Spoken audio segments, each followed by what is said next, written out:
Hello everyone, today topic is atomic properties of D block elements. अब atomic properties की बात हम लोग करेंगे। हम बात करेंगे आयनाइजेशन एंथैल्पीज की बात होगी, यहाँ पर कोई एटॉमिक आयनिक रेडियाई की बात होगी, ऑक्सीडेशन स्टेट, मेटेलिक करैक्टर, इन सब की बात यहाँ पर को होने वाली है, ठीक है ना।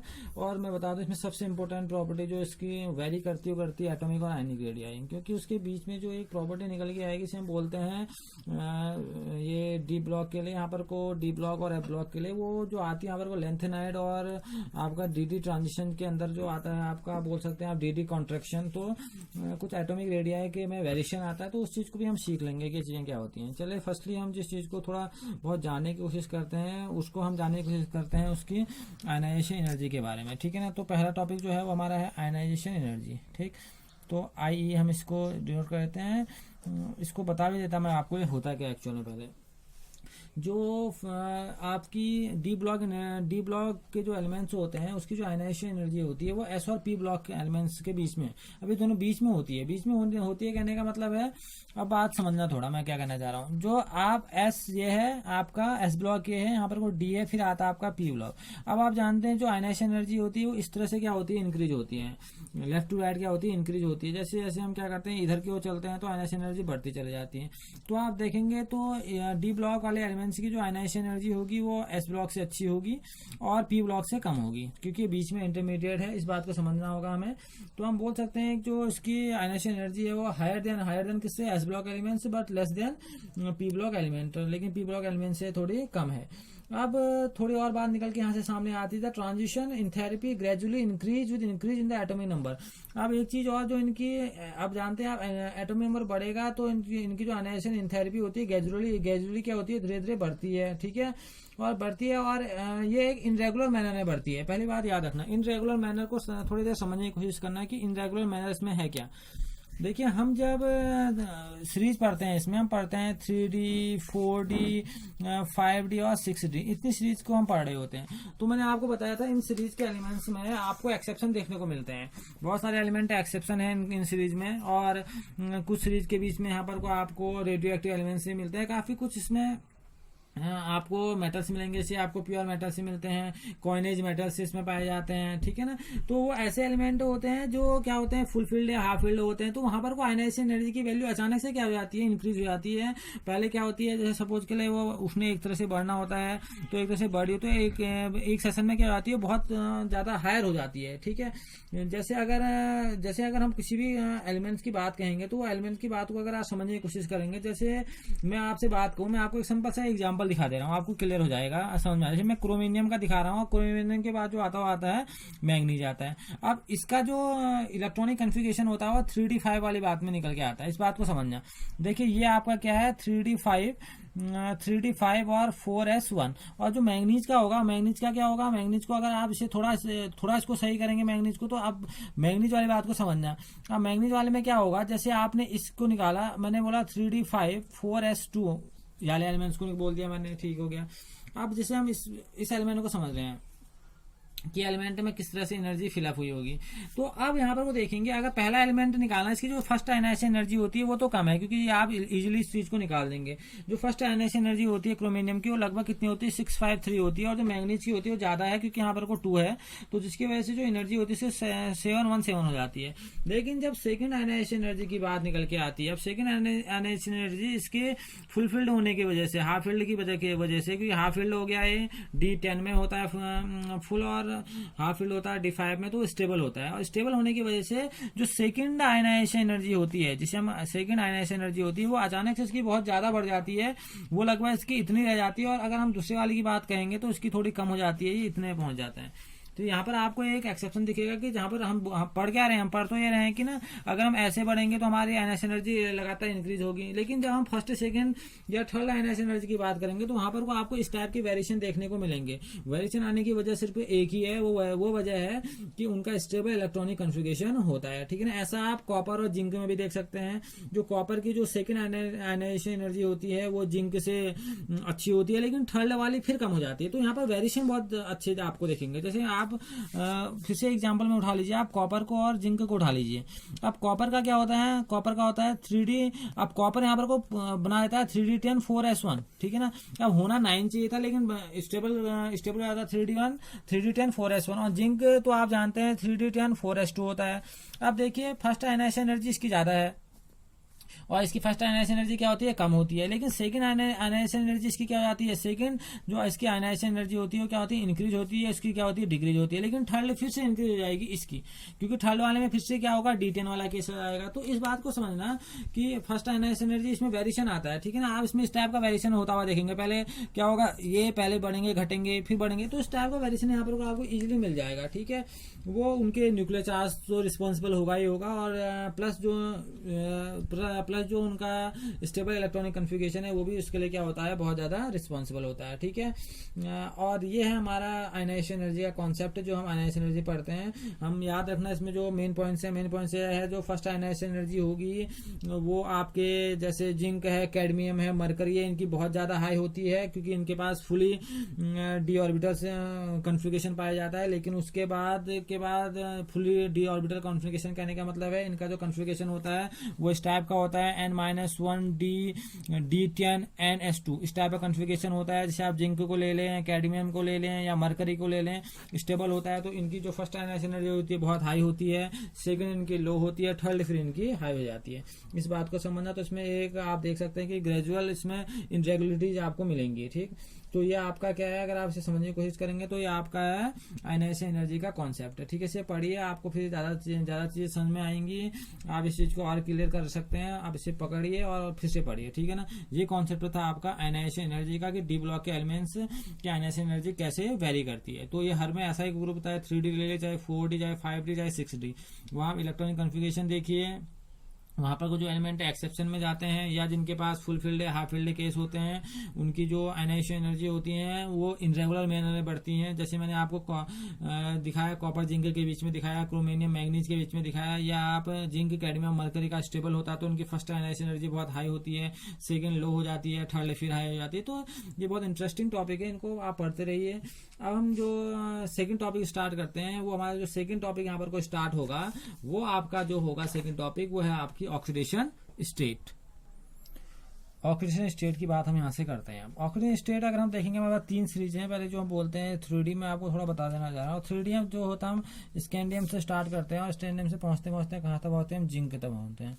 तो अगर इस सीरीज की बात कर रहे हैं तो ऑक्सीडेशन स्टेट क्या होती है, इनकी वेरिएबल होती है। इसमें थोड़ा समझने की बात यह है, जैसे आगे की ओर बढ़ती है ना तो इनकी ऑक्सीजन स्टेट क्या होती है, बढ़ने लग जाती है, ठीक है। और मिडिल में जो होते हैं, इनके मिडिल के जो एलिमेंट होते हैं वो हायर ऑक्सीजन स्टेट को दिखाते हैं। जैसे कि मैग्नीज है यहाँ पर को, तो मैग्नीज जो दिखाता है वो +8 ऑक्सीजन स्टेट दिखाता है, +7 ऑक्सीजन स्टेट इसमें क्या होती है, सबसे ज्यादा ऑक्सीजन स्टेट को शो करता है। और जो इनकी कॉमन ऑक्सीजन स्टेट होती है इस सीरीज की वो क्या होती है, +2 इनकी कॉमन ऑक्सीजन स्टेट है, ठीक है ना। इसमें स्कैंडियम +3 में भी जाता है, लेकिन टाइटेनियम +2 में होता है, वर्डेनियम +2 में होता है, क्रोमिनियम +2 में होता है। ये जिंक था, इनकी जो कॉमन ऑक्सीजन स्टेट होती है +2 होती है। और जैसे आप आगे की ओर चलते हैं तो ये अपनी वेरिएबल ऑक्सीजन स्टेट को दिखाते हैं। जैसे मैग्नीज की बात करें तो मैग्नीज +7 को भी दिखाता है, +6 भी दिखाता है, ये आपका +4 भी दिखाता है, +3 भी दिखाता है, +2 दिखाता है। तो सबसे ज्यादा वेरिएबल जो दिखाता है वो आपका कौन दिखाता है, मैग्नीज दिखाता है इसमें। फिर आयरन दिखाता है, ठीक है ना, क्रोमिनियम भी दिखाता है और आपका कॉपर भी दिखाता है। लेकिन सबसे ज्यादा वेरिएबल बोलेंगे आप तो कौन सा बोलेंगे आप, मैग्नीज बोलेंगे। और हाईएस्ट इसकी 3D ट्रांजिशन सीरीज की जो हाईएस्ट ऑक्सीजन स्टेट होती है कितनी होती है, +7 होता है, यानी +7 तक ये वेरी करता है, ठीक है। अब ऐसी आती है आपकी 4D सीरीज। अगर आप 4D सीरीज की बात करेंगे तो इट्रियम से स्टार्ट होती है और इट्रियम से स्टार्ट होते होते पहुंचती है कैडमियम तक। तो ये अब ये इनकी जो कॉमन ऑक्सीजन स्टेट है, इनकी भी कॉमन ऑक्सीजन स्टेट क्या होती है, +2 ही होती है, ठीक है ना। इसमें इट्रियम +3 दिखा, जैसे वहाँ आपका स्कैंडियम दिखा रहा था +3, तो यहाँ इट्रियम भी आपका +3 दिखाता है। लेकिन यहाँ पर को फिर वही बात आती है, आगे की ओर बढ़ते हैं यहाँ पर को तो होता है कि ऑक्सीजन स्टेट क्या होती है, बढ़ते चले जाती है। तो उसमें ड्यूथेरियम जो होता है, ड्यूथेरियम RU वो +8 तक पहुंच जाता है। तो सबसे ज्यादा वैलेंसी कह रहा हूँ, सबसे ज्यादा जो ऑक्सीडेशन स्टेट दिखाता है वो दिखाता है ड्यूथेरियम दिखाता है। और ये +2 से लगातार आप देखिए +2 भी दिखाएगा, ये +3 भी, +4 भी, +5 5 भी, +6 भी, और +7 भी, और +8 भी। तो ये सबसे ज़्यादा वेरिएबल ऑक्सीजन स्टेट को दिखाता है। उसके बाद यहाँ पर कुछ और होते हैं, टेक्नीशियम है या हमारे पास मॉलिब्डेनम है, वो सब इसमें क्या करते हैं, oxygen state, variable oxygen state को दिखाते हैं। लेकिन सबसे ज़्यादा दिखाता है ड्यूटेरियम दिखाता है, और हाईएस्ट ऑक्सीजन स्टेट होती है इस ग्रुप की +8। जैसे वहाँ +7 थी तो यहाँ क्या है, +8 है। यानी कि मिडिल वाला जो एलिमेंट होता है, मिडवे वाला जो एलिमेंट होता है, सबसे ज़्यादा वेरिएबल ऑक्सीजन स्टेट को शो करता है। वो वजह है इसमें जो डी ऑर्बिटल का जो अवेलेबिलिटी होती है सबसे ज़्यादा होती है। इसका डिस्कस अभी करेंगे। एक और सीरीज आती है, इसमें से हम बोलते हैं 5D सीरीज की बात करते हैं। इसमें 5D सीरीज की बात करेंगे, यानी कि 3D जो आपके 5D की आपके लेंथेनम वाली बात अगर हम यहाँ से करेंगे, लेंथेनम से आगे की ओर बढ़े और कहाँ तक बढ़े, मरकरी तक, Hg तक। मैं आपको शॉर्ट बता दे रहा हूँ। तो इसमें यहाँ पर सबसे ज़्यादा दिखाता है ऑस्मिशियम। ऑस्मिशियम कितने दिखाता है, +8। तो आप बोलेंगे, अगर आपसे कोई पूछे कि डी सीरीज में सबसे ज़्यादा ऑक्सीजन स्टेट क्या कौन से नंबर की होती है, तो वो सबसे ज़्यादा होती है ऑस्मिशियम की, +8 दिखाता है। ड्यूटेरियम भी +8 दिखाता है, ठीक है ना। तो वेरिएबल ऑक्सीजन स्टेट दिखाते हैं, और हाईएस्ट इनकी +8 होती है। इसमें प्लेटिनम है, आपका टंगस्टन है, बहुत सारे एलिमेंट होते हैं जो वेरिएबल ऑक्सीजन स्टेट दिखाते हैं, लेकिन सबसे ज़्यादा दिखाने वाला जो है +8 वाला है। और कॉमन जो इन सब की रहती है डी ब्लॉक की, क्या रहती है, +2। +2 लगभग क्या होता है, सभी एलिमेंट दिखाते हैं। लेकिन इसमें जैसे आप अगर गोल्ड को देख लो, इसमें AU को देख लो, तो AU इसमें क्या होता है, या तो +1 दिखाता है या तो +3 दिखाता है। तो कुछ एक्सेप्शन भी इसमें भरे पड़े हैं, जैसे मरकरी होती है +1 या +2 दिखाता है।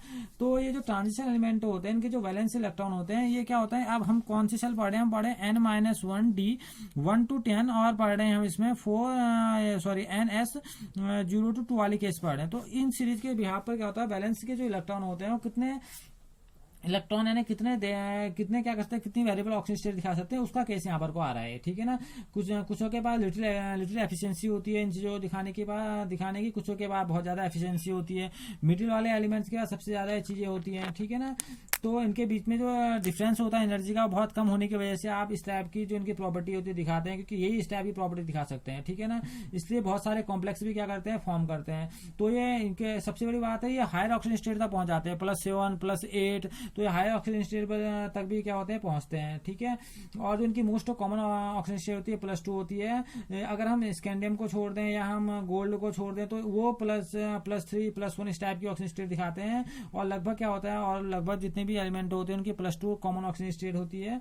और mostly ionic bonds are formed in +2 और +3 ऑक्सीजन स्टेट। +2 और +3 ऑक्सीजन स्टेट में मोस्टली कौन से बॉन्ड फॉर्म होते हैं, आयनिक बॉन्ड फॉर्म होते हैं। In compounds of higher oxygen state the bond formed are mostly covalent. और हायर ऑक्सीडेशन स्टेट वाले जितने भी कंपाउंड होंगे, चाहे ऑस्मियम, रूथियम हो, मैग्नीज हो, ये क्या बनाते हैं, कोवेलेंसी दिखाते हैं, कोवेलेंट बॉन्ड बनाते हैं। वजह है ये अपने डी इलेक्ट्रॉनों को शेयर करते हैं। शेयर क्योंकि इनके पास डी ऑर्बिटल है, वो इलेक्ट्रॉन क्या कर सकते हैं, शेयर करके कोवेलेंट बॉन्ड क्या करते हैं, फॉर्म कराते हैं, ठीक हो गया। और जो इनके जो हाईएस्ट ऑक्सीजन स्टेट है, आप देख रहे हैं मिडिल सीरीज में निकल रही है, बीच में आ रही है हाईएस्ट ऑक्सीजन स्टेट, पहले भी कम है और लास्ट में भी कम है। लेकिन मिडिल वाले टर्म में जब हम पहुंच रहे थे, मैग्नीज में पहुंचे, ड्यूटेरियम में, ऑस्मियम, तो उनके बीच में जो उनकी ऑक्सीजन स्टेट निकल के आ रही है, बहुत बड़ी ऑक्सीजन स्टेट निकल के आ रही है, ठीक है। तो ये जो जैसे मैग्नीज है वो क्या शो करता है, +2 से +7 तक ऑक्सीजन स्टेट शो करता है, ठीक। और इसी ट्रेंड में कुछ एलिमेंट्स ऐसे होते हैं जो बहुत कम ऑक्सीजन स्टेट शो करते हैं, स्कैंडियम हो गया, टाइटेनियम हो गया, गोल्ड हो गया, आपका जिंक हो गया, मरकरी हो गया। ये अलग अलग सीरीज के एलिमेंट है जो कम ऑक्सीजन स्टेट क्या करते हैं, शो करते हैं, ठीक है। और जो हाईएस्ट ऑक्सीजन स्टेट शो करता है ट्रांजिशन मेटल में, वो ज्यादातर कौन करता है, ऑस्मियम को दिखाते हैं, क्योंकि ऑस्मियम +8 में स्टेबल भी होता है। तो कुछ ही कंपाउंड ऐसे आपके बोल सकते हैं, ऑस्मियम है, ड्यूटेरियम है, ये कुछ कंपाउंड ऐसे जो +8 तक पहुंच जाते हैं, ठीक है। तो इनके +8 इनकी क्या होती है, हायर ऑक्सीजन स्टेट होती है। दूसरी जब मैक्सिमम ऑक्सीजन स्टेट ऑफ अब आती है कि मैक्सिमम जो इनकी ऑक्सीजन स्टेट होती है, तो वहां पर कोई स्टेबिलिटी की बात क्या आएगी। तो होता क्या है कि इनकी स्टेबिलिटी क्या होती है, जैसे स्टेबिलिटी कहने का मतलब है जैसे manganese followed by adept decrease the stability. Manganese की स्टेबिलिटी धीरे धीरे घटने लग जाती है जितनी उसकी ऑक्सीजन स्टेट बढ़ती चली जाती है। तो मेटल है ना ये, तो ये भी एक वजह है इसमें, क्योंकि डी ऑर्बिटल के पास जो डी इलेक्ट्रॉन होते हैं उनके पास आप जानते हैं जो सिल्डिंग फैक्टर होता है बहुत वीक होता है। तो वो डी ऑर्बिटल का वीक होता है, तो जो लास्ट के ऐसे इलेक्ट्रॉन होते हैं वो न्यूक्लियस के पास बहुत जल्दी नजदीक आने लग जाते हैं, जिसकी वजह से हम बोल सकते हैं कि इनकी जो अगर हम बोलेंगे तो एमएन अगर फॉलो करता है, एमएन के बाद जो फॉलो करता है decrease the stability of high oxygen state. High oxygen state की जो स्टेबिलिटी होती है डिक्रीज होने लग जाती है। एमएन तो फिर भी हम बोल सकते हैं कि स्टेबल रहेगा, लेकिन उसके बाद वाले अगर कुछ ऐसा एलिमेंट कुछ ऐसा कुछ शो करेंगे तो वहां पर कोई चीज पॉसिबल नहीं होगी, ठीक है ना। तो ऑक्सीजन स्टेट को समझ में आ रही है ना बात मैं क्या कर रहा हूँ कि ऑक्सीजन स्टेट मतलब क्या है, ये वेरिएबिलिटी को दिखा रहा है। ये ट्रांजिशन एलिमेंट में अगर आप डी ब्लॉक एलिमेंट्स की अगर बात बोलेंगे तो इनकी ऑक्सीजन स्टेट क्या होती है, वेरिएबल होती है। ये अलग अलग ऑक्सीजन स्टेट शो करता है, ठीक है ना।